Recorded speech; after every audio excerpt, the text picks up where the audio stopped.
ఈడు చూడు మామగా ఎట్టిగా 24 గంటలు అక్కడ ఇక్కడ తిరుక్కుంటూనే ఉంటాడు. కనీసం ₹1 ఆదాయం లేదు. మన సంగ ఇంట్లో ఉండి చదువుకునొచ్చు కదా ఈ కొడుకు.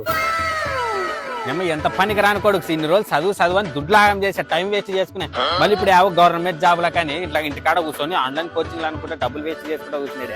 ఇదే యాదో ప్రైవేట్ దాంట్లో చేసుకుంటే ఏమై లేదంటే యాదన్నా అంగిట్లో పోయి యాదో పని చేసుకుంటే దాడాయన కొడుకులకి వాన్ బాతుకుదేడా పిల్లగాడు కాల్సి ఎవడని చెప్పు షాపులో పని చేస్తాడా నెమ్మ వాళ్ళ అప్పమ్మ వాళ్ళ మర్యాద దీనికే పనికిరాని గాడిది కొడుకు. వాళ్ళకెట్ట 3 ఎకరాలు చేను ఉంది మరసంగి చేనులో పని చేసుకుంటే ఏమే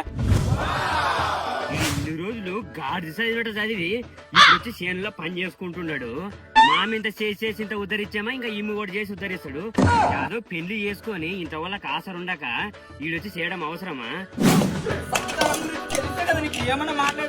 పిల్లగాడు కాల్సి 24 గంటలు పెండ్ల మూడు కొట్టుకుంటూనే ఉండేది. అమ్మ గింత సన్న ఏగులలో పెళ్లిళ్ళు చేసుకుంటే పెద్ద మొగళ్ళు అక్కడ ఇప్పుడు సంసారం చేయలేక 24 గంటలు కొట్లాడతారు. అమ్మ ఏం బతుకులు ఇట్టాడు కొడుకులు యాదో మంది తాగి సస్తే మేలు కాదు ఇట్టాడు కొడుకులు ఏడు బతకాల ఊరికి భారం. పాపము పిల్లగాడు చాలా మంచోడరా చాలా గుణవంతుడు. చిన్న పాయం పెట్ట మంది తాగి చచ్చిపోయా ఇంకా బతకాల్సిండరా. ఏమా దేవుడు వారసలేడురా ఇట్లా మంచి వాళ్ళనే కొండపోతాడు. చెడు చేసేది ఒకటి గెలికేది మీరే.